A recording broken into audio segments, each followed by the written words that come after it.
Hello everyone, welcome to Maluka IAS. अगले 3 दिनों तक जो न्यूज़ इंडिया में सबसे ज़्यादा इंपॉर्टेंट रहने वाली है, लगभग हर न्यूज़ चैनल पे और हर न्यूज़पेपर में, मोर और लेस हर न्यूज़पेपर की पहली फ्रंट पेज होने वाला है। तो वो आपके लिए ऑब्वियसली इंपॉर्टेंट हो जाता है, और वो ये है कि पीएम मोदी की पहली स्टेट विजिट होने जा रही है यूएसए में 21 से 24 तारीख के बीच में। अब बहुत सारे से पूछेंगे कि इतनी बार तो मोदी जी चले गए United States of America, howdy Modi भी हो गया, ट्रम्प बैठे भी हुए थे वहाँ पर हाउडी मोदी के वक्त। लेकिन तो फर्स्ट स्टेट विजिट कैसे हुई? फर्स्ट स्टेट विजिट की डेफिनेशन ये है कि जब जो होस्ट कंट्री होती है उसका head of the state guest country के हेड ऑफ द स्टेट को अपने आप निमंत्रण देता है। ये यूनाइटेड स्टेट्स में ऐसा ये प्रथा तब होती है कि तब उसको स्टेट विजिट कहा जाता है। और ये अगर स्टेट विजिट है तो ये बाकी विजिट से अलग होगा। इसमें जो रिसेप्शन होगा वो अलग तरीके से होगा, ग्रीट अलग तरीके से किया जाएगा। उसके अराउंड व्हाइट हाउस में एक डिनर होगा जिसमें फर्स्ट लेडी खुद प्राइम मिनिस्टर मोदी से मिलेंगी। तो इस स्टेट विजिट के का ये मतलब होता है। तो ये इसलिए ये पहली स्टेट विजिट है, क्योंकि इस तरीके से पिछले 9 साल में प्राइम मिनिस्टर मोदी कई बार गए तो हैं, पर वो कभी भी स्टेट विजिट नहीं थी। ठीक है, तो इसके बहुत अलग अलग एंगल्स है, लेकिन एक एंगल जो बहुत ज़्यादा इंपॉर्टेंट है एक्चुअली, सारी चीज़ें जो होती हैं पॉलिटिक्स में या सोशो पॉलिटिकल कॉन्टेक्स्ट में, वो होती एक ही चीज़ के ऊपर है, वोट पॉलिटिक्स की कितने ज़्यादा, क्या फिर से सरकार बनेगी, क्या इतने वोट आएंगे या नहीं आएंगे। ठीक है, तो ये जो सब हो रहा है ये इंडियन डायस्पोरा के चक्कर में हो रहा है। इंडियन डायस्पोरा आपका मेंस का बहुत इंपॉर्टेंट टॉपिक है। ठीक, ग्लोबलाइजेशन आपके मेंस का बहुत इंपॉर्टेंट टॉपिक है। तो उस कॉन्टेक्स्ट में ये लेक्चर बहुत ज़्यादा इंपॉर्टेंट है, जल्दी से ख़त्म कर देंगे। ठीक है, एजेंडा क्या है अगले वैसे 3 दिनों का, जो अगर देखो एक बार कि किस तरीके से होगा, तो prime minister Modi will lead the international day of yoga celebration at United Nations headquarter in New York. 21 जून को योगा डे होता है।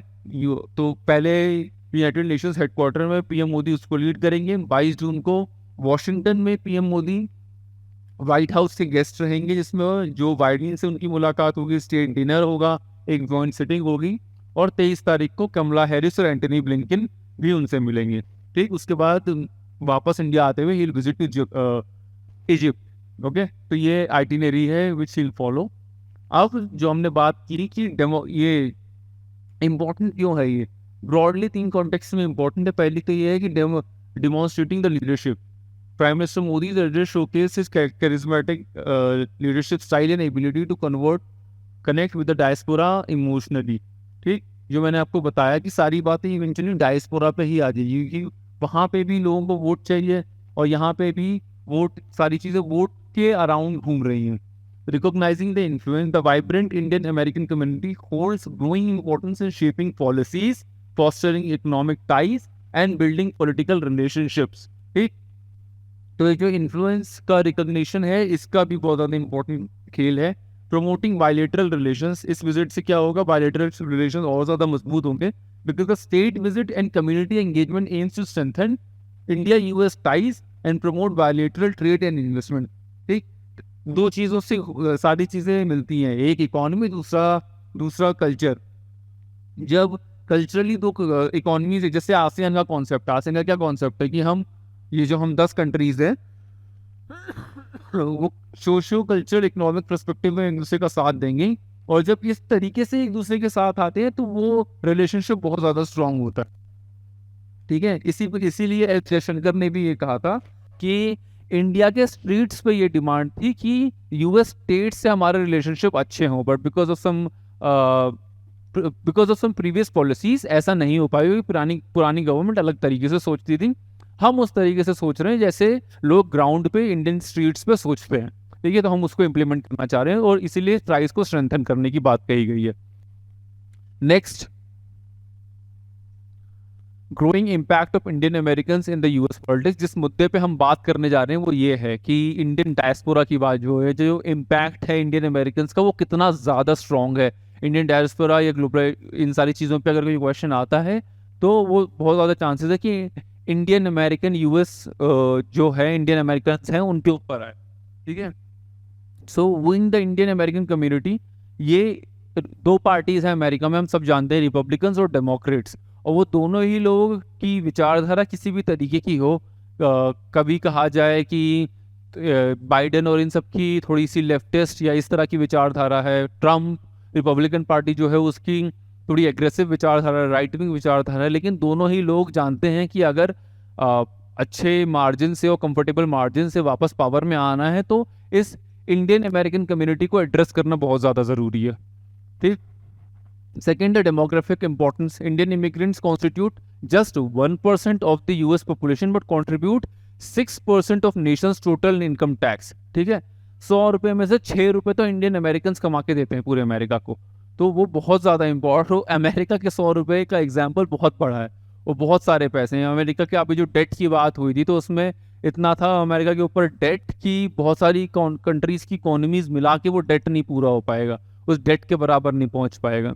ठीक है, तो अमेरिकन इकोनॉमी इतनी बड़ी है, इंडियन इकोनॉमी से कहते हैं 35 गुना बड़ी है। Indian American are the second largest immigrant community in the US. भले ही 1% की पॉपुलेशन हो, लेकिन तब भी सेकंड लार्जेस्ट इमिग्रेंट कम्युनिटी है।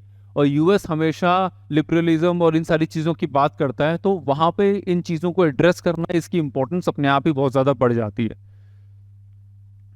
Next, elected officials. Over 40 Indian Americans have been elected to various offices across US। और सिर्फ ये इलेक्टेड ऑफिशियल्स नहीं, बहुत सारे जजेस।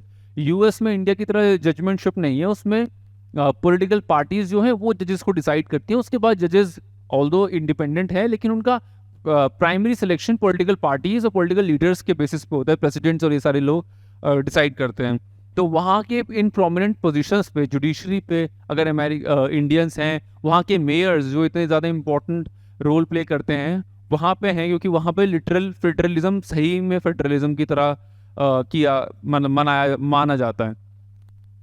Notable figures like Kamala Harris have made history by becoming the first Indian American. ठीक है, जो कमला हैरिस जैसे लोग हैं ये इंडियन अमेरिकन ही हैं, और ये जब वाइस प्रेसिडेंट बनते हैं, कि अमेरिका में इंडिया की तरह नहीं है कि अगर प्रेसिडेंट को कुछ हो जाता है तो वाइस प्रेसिडेंट सिर्फ 6 महीने के लिए बनता है। वहाँ का second important citizen vice president of United States of America ही है। अगर खुदा ना खास्ता प्रेसिडेंट को कुछ होता है तो अगली प्रेसिडेंट, अगली यूएस को संभालने वाला इंसान वो यही होगा, वो एक इंडियन अमेरिकन होगा। ठीक है, influencing politics. Recognizing the importance of representation, Indian American seek to shape the political discourse at local, state and national level. सबसे इंपॉर्टेंट चीज किसी भी सोसाइटी में यही होता है कि तुम कितना ज्यादा पॉलिटिकल डिस्कोर्स को मैनेज कर पाते हो, तुम्हारी कम्युनिटी में कितना दम है। क्योंकि वो जो वोट पॉलिटिक्स की बात होती है, वो जो अपीजमेंट की बात होती है, वो सारी बातें अच्छी हैं, बुरी हैं, क्या हैं, पर वो इवेंचुअली नंबर्स पे आके टिक जाती हैं, तुम्हारे नंबर्स कितने ज़्यादा स्ट्रॉन्ग हैं। और जब आप किसी पॉलिसी को इन्फ्लुएंस करने लगो local level, state level, national level पे, तो फिर आपका लेवल अपने आप बढ़ जाता है। ओके, इसके अलावा सिर्फ ऐसी इंपॉर्टेंट पोजीशंस पे नहीं, Indian American hold prominent positions in business world also. बहुत ही कॉमन पोस्ट है, इंस्टाग्राम से लेकर ट्विटर तक हर जगह है कि प्रोमिनेंट यूएस कंपनीज के नाम एक तरफ रहेंगे और बगल में पूरी लिस्ट रहेगी इंडियन सीईओज की।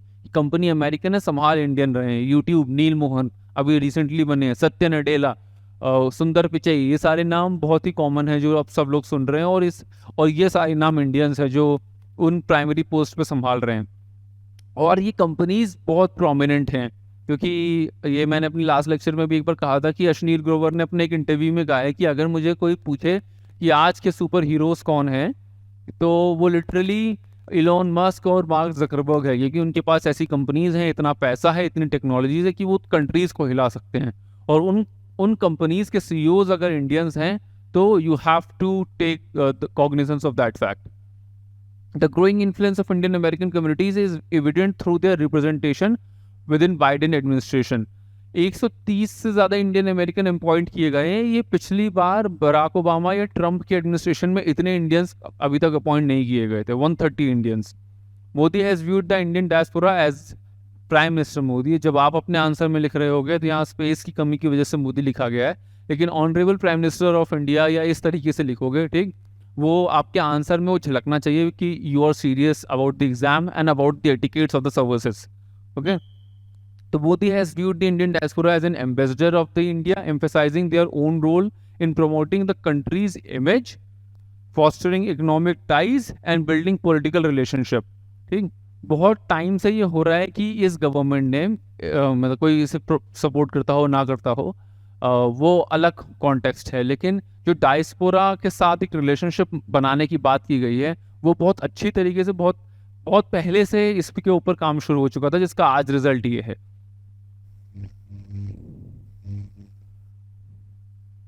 कंक्लूजन की बात कर लेते हैं कि वही honourable prime minister understands the concept of quid pro क्यो प्रेवलेंट इन अमेरिकन सोसाइटी। ठीक, ये बहुत दिन से इसलिए चल रहा है क्योंकि प्राइम मिनिस्टर और इस गवर्नमेंट को, प्राइम मिनिस्टर एक्चुअली क्या, इस गवर्नमेंट को या इस बार इंडियन गवर्नमेंट को, इंडियन गवर्नमेंट को ये पता है कि अमेरिकन सोसाइटी में क्विड प्रो क्यो का कॉन्सेप्ट है। What is that quid pro क्यो? तो इसका मतलब एक लैटिन फ्रेज है, doing a favour for somebody in exchange for getting something in return. ये किसी के लिए कुछ करो, ये जानते हुए कि जब तुम करोगे तो तुम्हें भी कुछ मिलेगा। लैटिन फ्रेज एग्जैक्टली इसका मतलब ये है कि if you scratch my back I will scratch yours. ठीक है, तो ये इस कॉन्सेप्ट के ऊपर इस गवर्नमेंट ने काम किया है, और उसके इनिशिएटिव्स भी जैसे लिए गए हैं, Pravasi Bharatiya Divas and overseas citizen of India programme have strengthened the ties. Pravasi Bharatiya दिवस क्या है वैसे? जब गांधी जी साउथ अफ्रीका से वापस इंडिया आए थे 9 जनवरी को, तो उस दिन को सेलिब्रेट करने के लिए साल 2003 से, लगभग पिछले 20 सालों से प्रवासी भारतीय दिवस मनाया जा रहा है। ठीक, तो उस कॉन्सेप्ट को देखते हुए उससे जो रिलेशनशिप है वो और ज़्यादा स्ट्रांग होगा इंडियंस का जो बाहर रह रहे हैं, इंडियन डायस्पोरा के साथ। Indian diaspora particularly in US can contribute significantly to overcoming the challenges and furthering the India's growth, and their involvement is crucial for seamless progress of India's development. ये आपकी कंक्लूडिंग लाइन रह सकती है। लेकिन इसके अलावा हम ये समझ चुके हैं कि किस तरीके से, किस डिफरेंट एंगल से अगर इंडियन डायस्पोरा के ऊपर क्वेश्चन आता है इंडियन अमेरिकन कॉन्टेक्स्ट में, तो उसके कैसे वो पॉलिटिकल एंगल है उसका, क्या उसका इकोनॉमिक एंगल है, क्या उसका वोट बैंक पॉलिटिक्स का एंगल है कि भले ही 1% लोग हैं लेकिन सेकंड लार्जेस्ट कम्युनिटी है, 6% अमेरिका के इनकम टैक्स में कंट्रीब्यूट करती है। लोग भले बहुत ज़्यादा, मतलब 1% कम लगे, लेकिन जो प्रोमिनेंट कंपनीज हैं, जो आज की सुपर कंपनीज हैं, उन सुपर कंपनीज के सुपर बॉसेस हैं वो। ठीक, तो इस तरीके से अगर कोई डायस्पोरा है, और इसीलिए ये state visit Indian prime minister को ऑनर किया गया है इसके थ्रू। तो कोई भी डेवलपमेंट होती है यूजुअली ये ऐसे होता है कि जब कई बार स्टेट विजिट्स पूरी हो जाती हैं तब उसके बाद बहुत सारे आर्टिकल्स आते हैं, लेकिन क्योंकि ये पहली स्टेट विजिट है, अमेरिका में है, तो इसलिए ये अभी से इम्पोर्टेंट है। तो एक बार इसके लिए आप पढ़ लो, समझ लो, देख लो, और अगर कोई भी कन्फ्यूजन होता है, कोई भी डाउट होता है, तो you can always comment down below the video. Okay, thank you so much. Subscribe to the channel. Have a good day.